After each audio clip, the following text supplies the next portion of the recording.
Welcome to the Maine Department of Education's Office of Innovation asynchronous module on UDL, or Universal Design for Learning.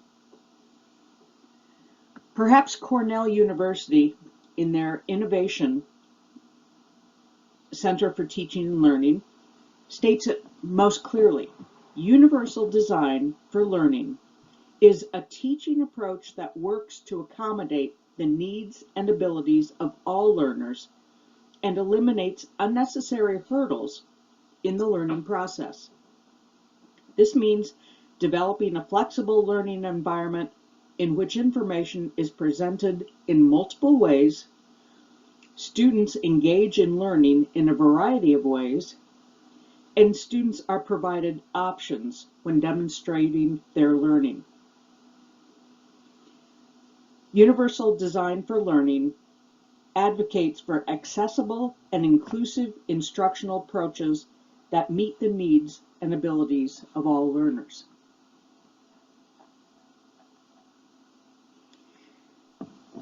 In this module, we will look at engagement, representation, action and expression, which ultimately lead to equitable access for all students. We'll start with engagement. Motivation follows interest and identity. We know that students are always engaged in something. The question is whether they are engaged in what we, as the instructors, want them to be engaged in. Two keys to that engagement is identifying student interests and student identities, and then providing opportunities for them to express that in their learning.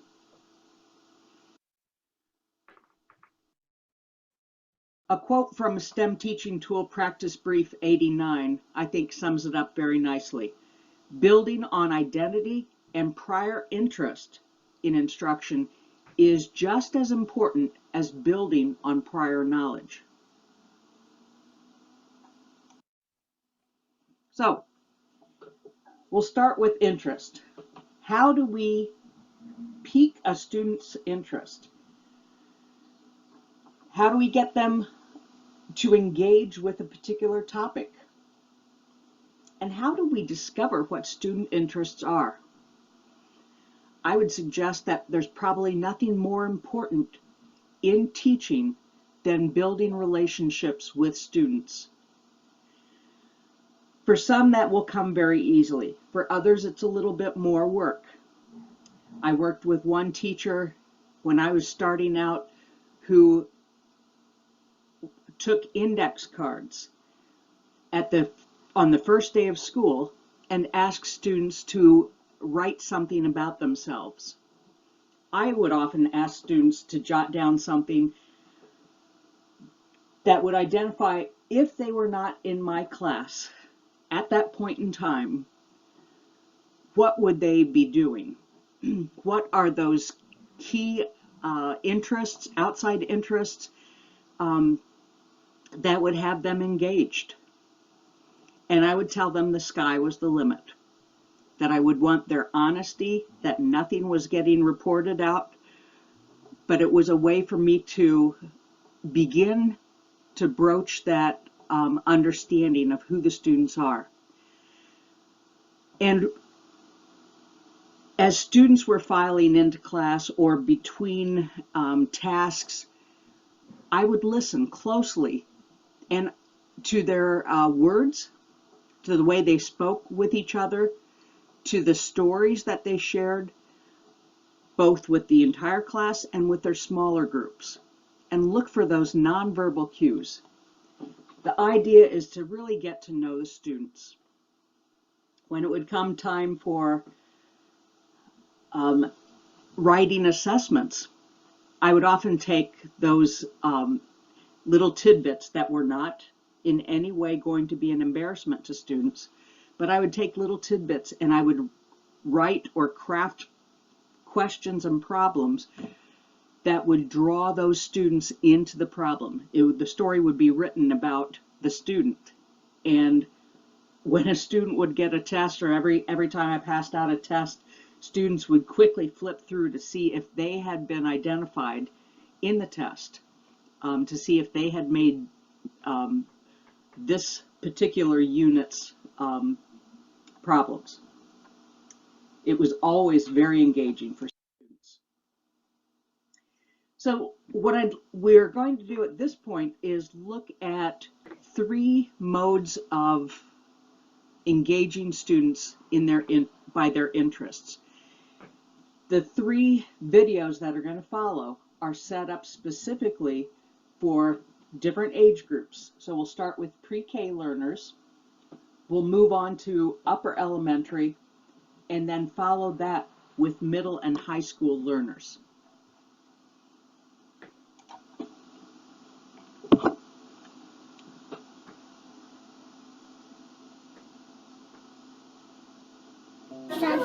Oh, this real stop sign? Oh, that's going to give you a clue of how to write the We can word. put the real stop sign on the bus.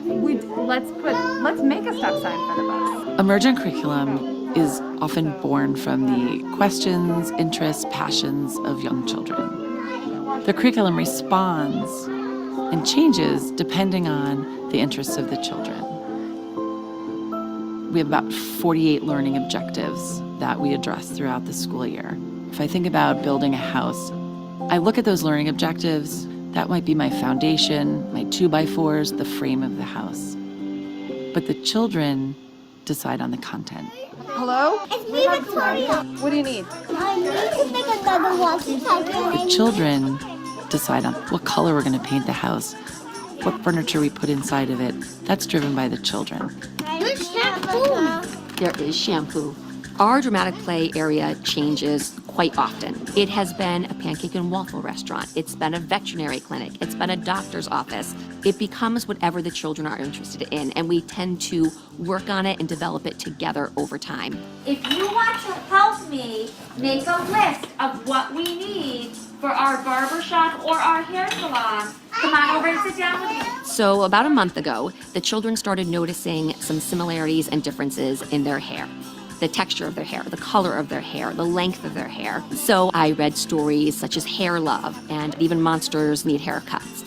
The next step was to find a virtual field trip to a hair salon, and I was able to stop it as we were watching it and talk about the different things that you would see in a hair salon. You know, the shampoo stations, the materials that you'd see, the workers, the different jobs they would do in a hair salon or a barbershop. Okay, what do you think we need? One shampoo. Shampoo. Do you wash your hair with shampoo? At my bathtub, at my home. If I were to just buy some stuff and set it up, it wouldn't have the same meaning to the children. It also wouldn't build that sense of anticipation. If it takes time over weeks for us to gather materials, make plans, make decisions, by the time it finally opens, they are so excited to get in there and play. It gives children the opportunity to contribute. Maybe our 4.5-year-olds who are starting to do some emergent writing, they make signs. Exit. So, okay, A. Having young children invested in the planning helps them to stay engaged with the learning.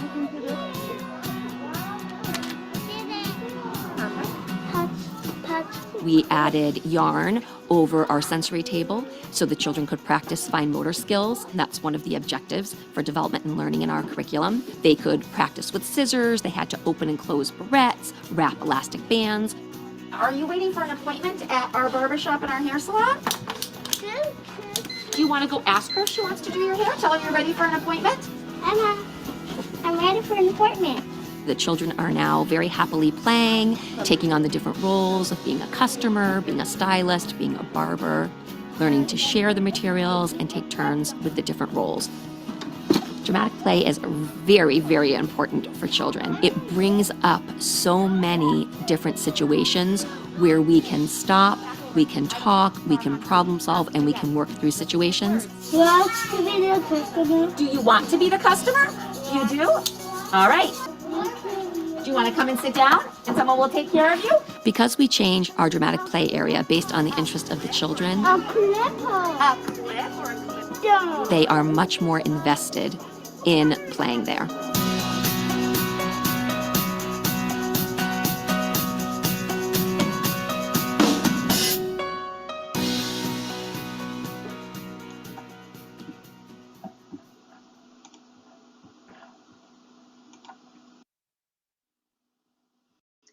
At this point, we'll shift into the upper elementary.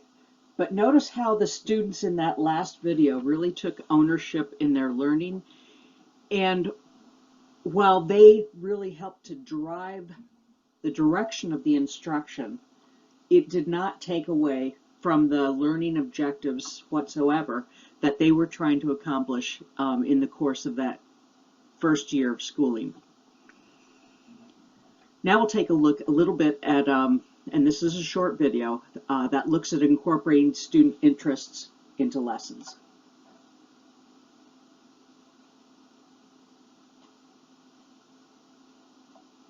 You know what really mean with this?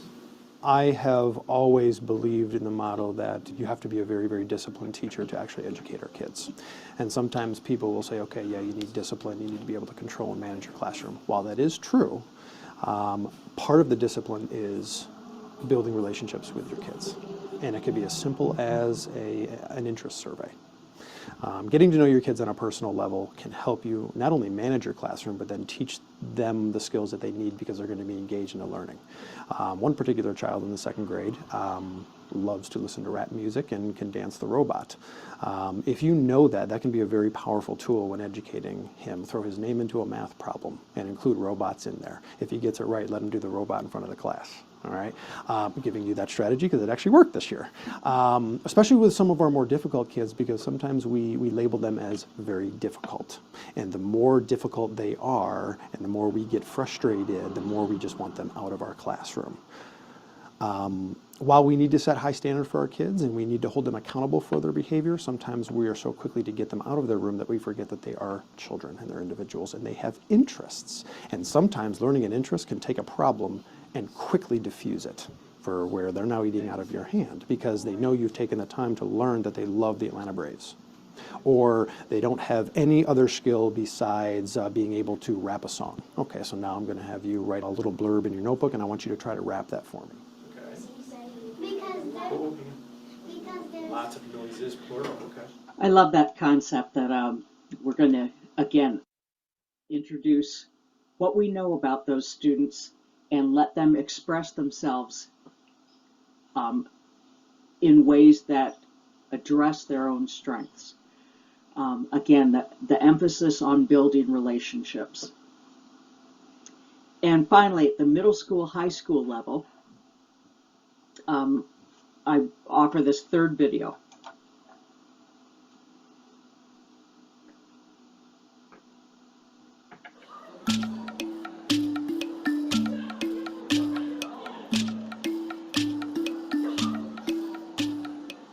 So we're testing if it's soluble now.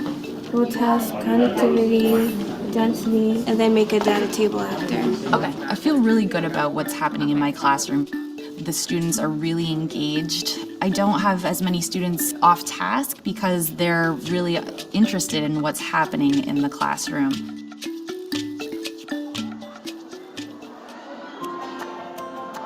The vision of Maloney High School is to create student-centered environments where kids have more opportunities to prove their learning, to explore their learning. We want students to be problem solvers. To make your lessons more student-centered, you want to think about what your role is. You, as the teacher, act more as a facilitator or a coach rather than the person who disseminates information. We have some student-centered learning tactics that we want happening in our classrooms. They're a really great way for teachers to plan their lessons. The first approach is to find ways that a lesson can engage student-to-student discourse. How can students work together? Lindsay, group 1 right there. We want kids to be in groups that will make them successful, where students not only express their ideas, but also learn from each other. We're trying to get every single student to have some hand in the learning. All right, so we'll do what we usually do with a poem. We'll read it out loud together first, and then you're going to react. Did you like it? Did you dislike it? What do you think the poem is about? Shall I compare thee to a summer's day? And today we analyzed Sonnet 18 from Shakespeare. Having a few students around me is extremely helpful. We'd analyze it and pick apart even the smallest things that I would never look at. I don't get the middle, like... The beauty of winter is going to go away eventually, but her beauty will never. Anyone can interpret a poem differently. When you're in a small group and you're just with your peers, it's less intimidating. It's like, okay, I can share my ideas and not be afraid of being wrong. And when you're talking that way, I feel like you understand it. Student choice and student ownership over the work is also a critical element of student-centered learning. Step 2 of the lesson, students were responsible for deconstructing each scene from Act 3 of Hamlet. You guys want to work like in pairs, or you want to do something each individually? One group did a mind mapping exercise where they took the key elements of the scene that they were assigned. Another group decided that they wanted to do their own performance. When a woman takes a second husband, it's because she killed off the first. Harsh. So the students had ownership. They were able to explore what they wanted to explore. At the heart of it was analysis. Do they understand what these characters are going through? Do they understand what Shakespeare is trying to get across? He runs away because he's guilty. And scene. It's easy to have everybody sitting down, quiet, and taking notes. It's hard to get everybody to think outside the box, but that's what's going to happen in a student-centered classroom. It's going to look a little bit chaotic because not everybody's going to be doing the same thing at the same time necessarily. So we've been learning about chemical bonds, and now what we're going to be doing is an inquiry lab. You're giving the students all of the tools that they need, but then you're asking them to come up with their own lab. You're really figuring out what they've understood. We have 6 unknowns. You might think you know what they are just by looking at them, but now you're going to have to use your knowledge of chemistry to prove what they are. All the substances look exactly the same. They were white, they were powdery. Right off the bat we knew, well, they're not malleable, they're not ductile. Can they be conductive? My role was to facilitate what they were doing, so I would listen to their questions, maybe answer their question with a question to have them delve further into their knowledge. What do you think you have to do with it? Well, I'm guessing you just kind of stick the end in. She gives us a little bit of direction, but she doesn't give us a lot of direction, and it's frustrating in the beginning. But as you dig deeper and deeper and deeper, like, it becomes more fulfilling than if she told you what exactly to do, because you feel like you're being a scientist yourself. Oh, it went up a lot. Another student-centered approach is authentic tasks. So what the students did was something that a chemist might do in a lab. Some students created data tables, and others were creating graphs and looking at the trends. 277.7. I definitely feel like student-centered learning provides us with a better outlook of what real life is going to be. It feels like you're experiencing something rather than taking notes on something, memorizing it, and having a test on it the next week. It's fun. I think the students here are starting to realize that the teachers are really in this yes mode, and so they're asking more for these authentic opportunities. It makes me feel like I'm taking control of my learning process. It's my choice and it's what I want to do with what I want to learn. We're asking questions and we're doing activities that help our understanding. The student-centered learning approach has been beneficial to me. For 17 or 18 years, it was always, what am I going to tell the kids today? And now it's, okay, what am I going to have the kids show me today? It's kind of like a more hopeful beat, like... Yes, that's perfect. They're showing me what they're learning, and the person who's really kind of blown away by that is me.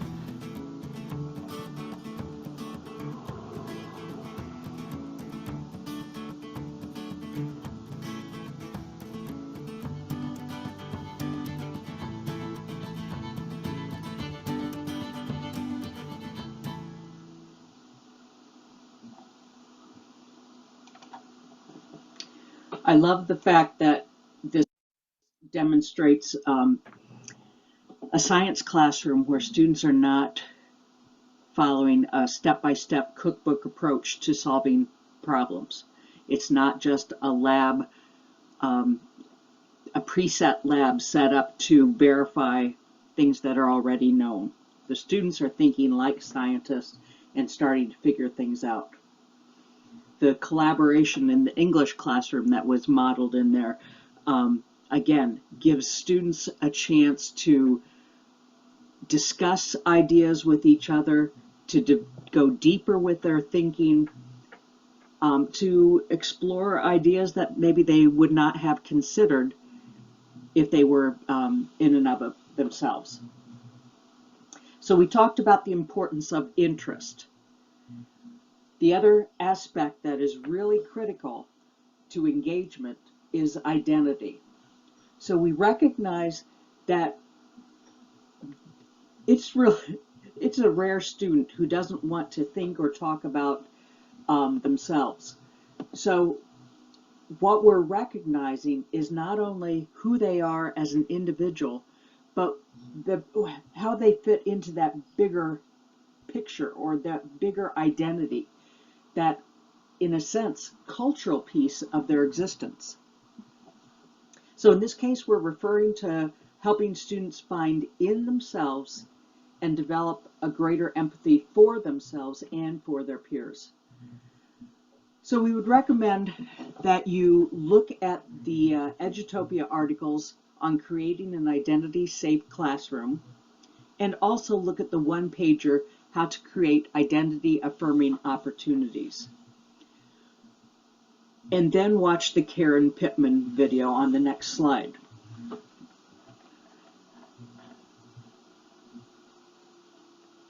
And I will link those two papers externally to this PowerPoint. So you can pause here and then pick back up at this point to watch the Karen Pittman video.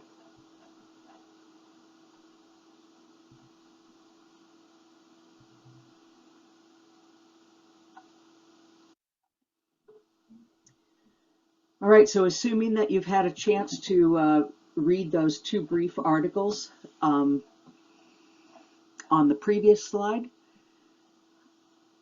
we're going to introduce Karen Pittman.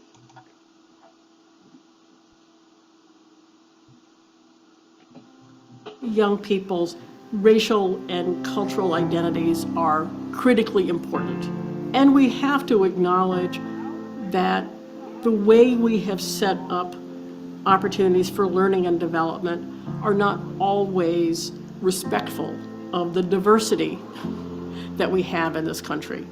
As we are thinking about how to maximize chances that young people are thriving, it's important to let them lead with their identity. Not bury it, but lead with it. Show it off, be proud of it, actually display it, to perform it, to put it up on the stage, to put it up on the screen, to make videos about it, to write poetry about it, so they are really bringing themselves into the room. If I come into a space and I don't trust this space and I don't bring my full self into this space, the behavior that you see may not be a reflection of my competence. It's a reflection of me not being motivated to show you what I have because I don't trust this situation. If I don't have a relationship with you and I don't get to be a little bit more of who I am, you're going to slow down my learning and development by not knowing me. Schools and community organizations and families and the overall sort of environment of the community are all playing a role in shaping the experiences and contexts and relationships where learning happens. That basically is what the science of learning and development has told us, that all adults, all settings, all experiences matter.